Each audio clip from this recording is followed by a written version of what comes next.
administration are once again pretending to be the victims by having to pay SNAP benefits. So we already know that a little while ago a federal judge ordered that Trump and the administration have to pay people SNAP benefits for November. He asked for an emergency appeal against that order and then went a step farther and appealed it directly to the Supreme Court. I've seen many creators from other countries looking at the United States and embarrassingly pointing out the obvious. The American president was ordered by a court to feed his citizens, and he is trying to appeal to the Supreme Court so that he doesn't have to do that. That should tell you everything you need to know. But in Trump's appeal to the Supreme Court, he said that his administration faces more harm than the people who can't afford to eat.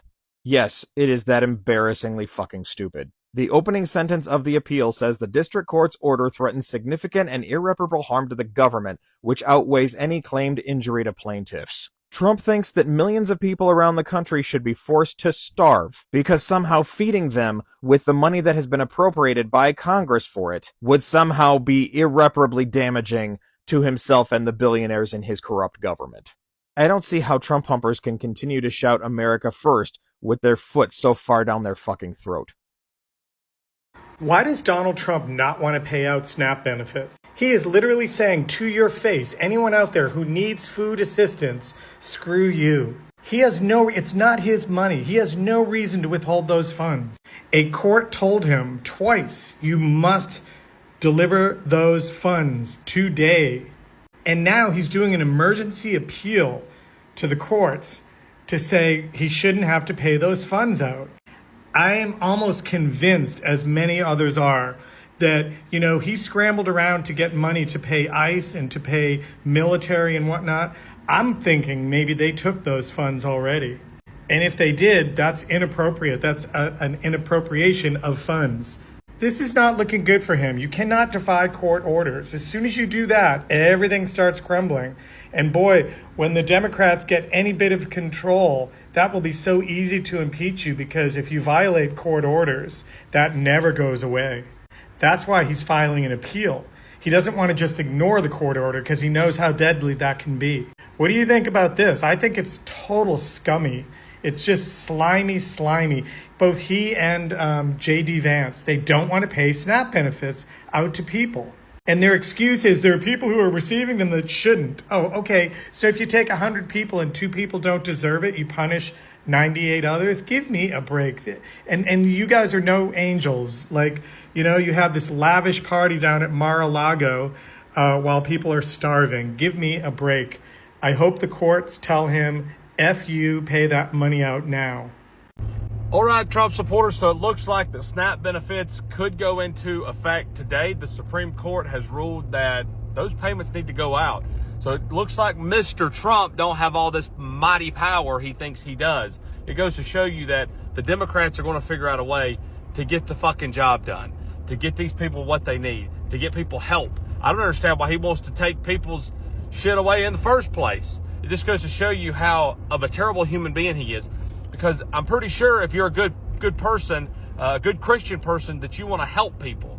So for all you Christian MAGAs out there that thought that this guy was some Lord and Savior, he's taking people's damn SNAP benefits away. So, hey, at least we're getting shit done. Maybe next time you go to vote, you'll think about it and quit worrying about, well, my daddy's been a damn Republican his whole life. Well, fuck that and fuck you. That's not how this works. I hope you have seen through all this that it matters who you vote for.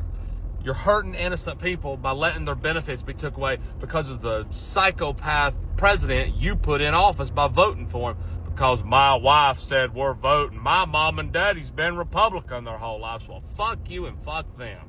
Start voting for what matters. It's very simple, folks. Very simple. It would appear as though Donald Trump is dead set on starving people in this country. We have the government shutdown. Now, the Trump administration has emergency money to fund SNAP through a shutdown. I mean, he did that in the first term, in the first shutdown. But this time around, he says, no, we're not going to use that money. People can fucking starve.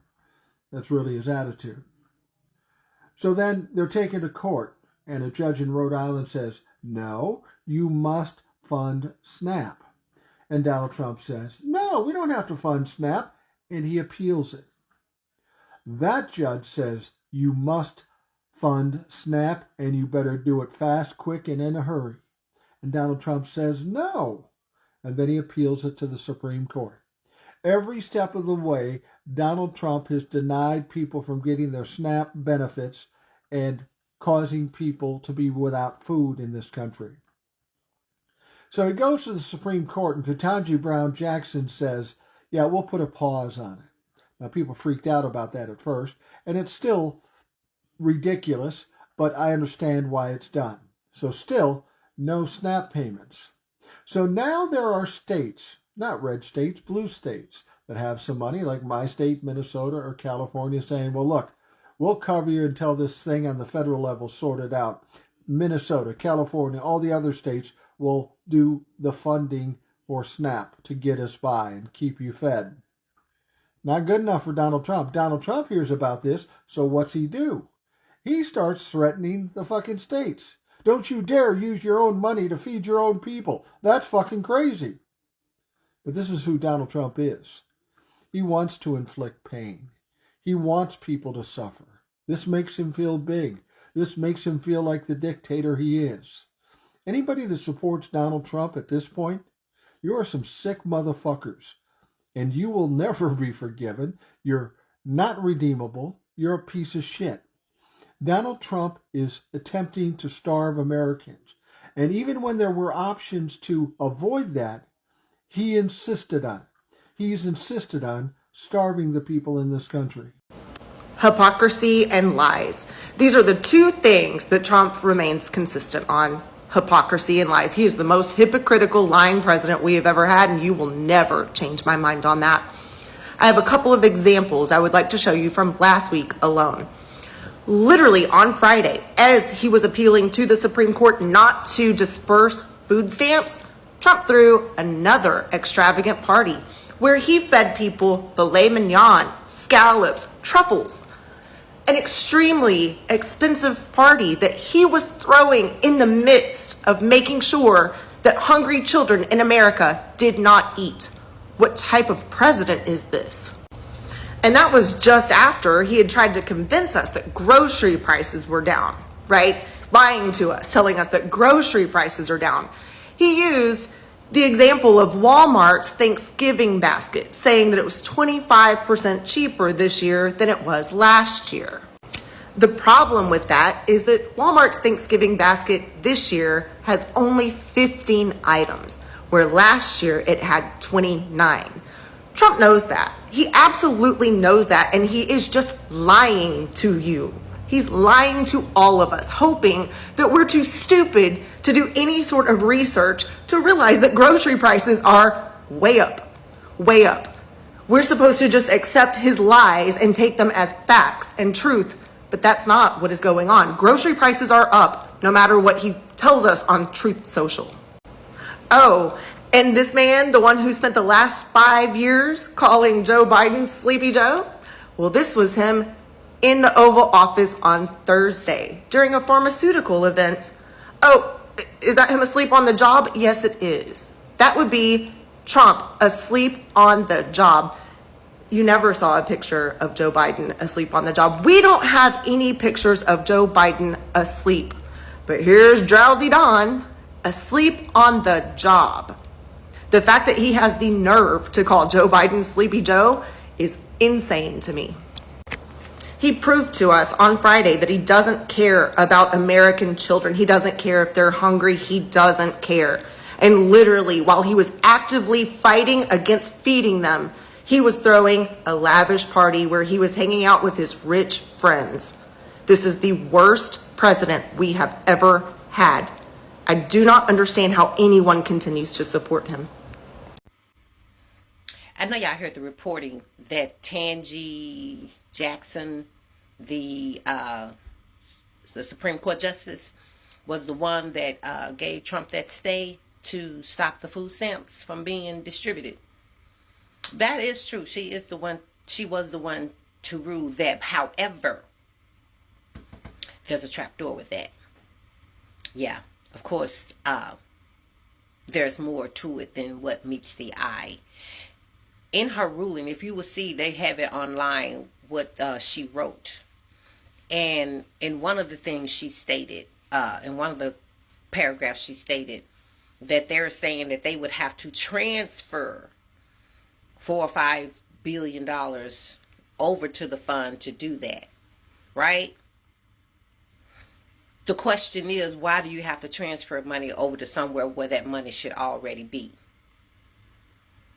You understand? She's drawing attention. She's putting them under a microscope. So they will have to answer, where is the money? What do you mean transfer money in an account where the money should already be? Because as many of you have been stating, if many of you have been commenting, the reason they don't want to release those funds is because the money is gone. And it looks like you guys are right. Why would you have to transfer billions of dollars into an account that has always been set up for this purpose only? That money should have never been touched, because it's never been this situation before where they had to go into those funds. Because I think this is the longest we've ever been shut down. It is record. It's the longest we've ever been shut down. So that money should have just been sitting there. And when they said that they need to transfer from other funds over into, why would you be transferring other funds from other accounts when the money should be in there?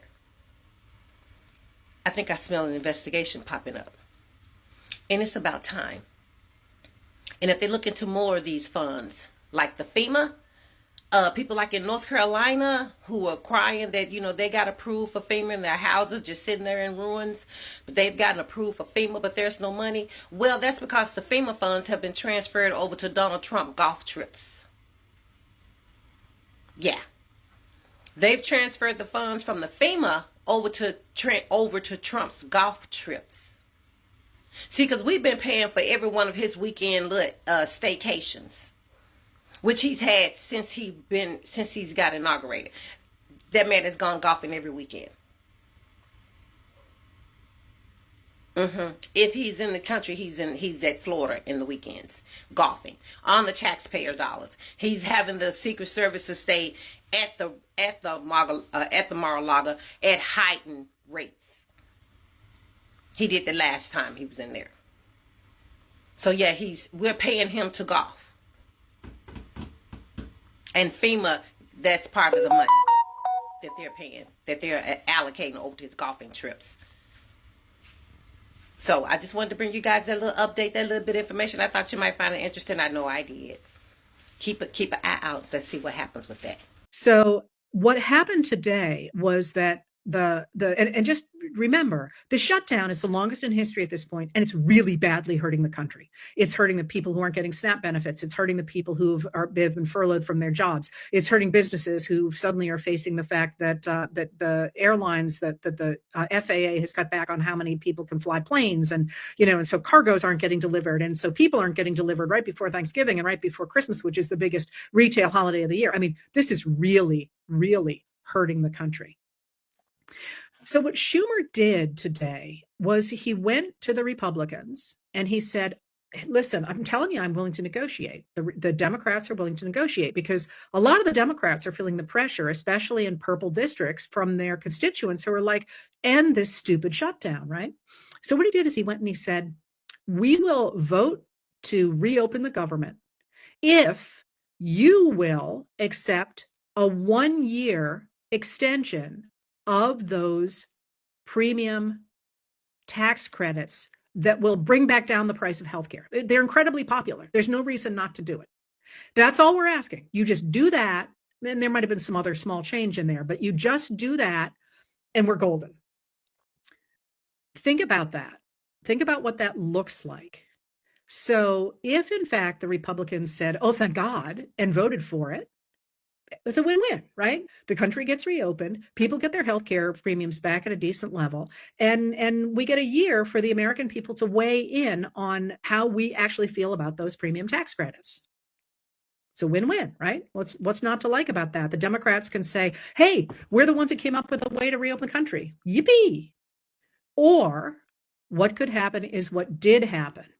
The Republicans can say absolutely no way. This is an insult. I mean, they're using all that kind of language, which has squarely put them behind the shutdown because they are refusing to do something that 78% of Americans want, because they're not going to cross Donald Trump. So this idea that somehow Chuck Schumer caved and this was a bad thing for the Democrats, what he did, and it's not, I'm sure it's not attributable only to him, but what they did was they managed to frame this shutdown in such a way that the Republicans, it's sort of heads I win, tails you lose. On the one hand, the Democrats would have gotten the credit for reopening the country. On the other hand, the Republicans are now responsible for the continuing shutdown because they're not willing to do something that 78% of Americans want, because they are trying to please a man who got shellacked in the Tuesday elections. So I always say to you, remember, think of politics kind of as a chess game. It's really important around the country right now that the Democrats do stand up, that they stop backing down and stop sort of trying always to get along. But that's not what happened here. This was not, people always talk about a kumbaya moment. This was not Schumer saying, okay, let's play nice together. This was the Democrats jamming the Republicans back after being jammed themselves for, I think is it now, how long has it been since the House has actually done anything? September 19th? I mean, I can't do the math. How many weeks is that? That's a lot of weeks. So if you're seeing on social media, everybody, I saw a lot of people saying everything we did on Tuesday was wasted. There's no reason to do it. The Democrats are, to try again. The Democrats are always caving. They've caved again. That's not what happened here. The Democrats didn't cave here. What they did is they used the leverage that we gave them on Tuesday to redefine what is going on with that shutdown and getting us closer to a place where the American people say, hey, we kind of would like health insurance and we would like the government to open. And those things cannot happen so long as the Republicans continue to take their marching orders from Donald Trump, who has been bonkers since Tuesday. So there's a lot of moving pieces here. I can't tell you how this is going to end up. I can't tell you how the shutdown is going to end. But what I wanted to address tonight was this idea that somehow offering that deal was a back down from the Democrats, because it absolutely wasn't. It was a win-win in a way, but they definitely were bluffing. Not bluffing, that's the wrong word. They were. We have breaking news right now. Senators have reached a deal to reopen the federal government, with some suggesting that Democrats are caving to reopen the federal government at this time. According to Axios, here is the deal that is on the table. Senators will be voting on this deal this evening. 10 Democrats are likely to support a procedural vote on a package of funding bills along with a clean continuing resolution in exchange for a vote on Affordable Care Act tax credits in December, along with an agreement that there would be a reversal of the RIFs, the reductions in workforces. That is essentially, it's a big deal. This would reopen the federal government and ensure that air traffic controllers are paid, SNAP benefits are fully paid out. Now, there's a lot of procedural hurdles to reach here, but this is step one. Some are saying that this is a Democratic cave. I'm going to break it down for you on everything, because really, I mean, this is Democrats folding in a way. So let's break it down right now.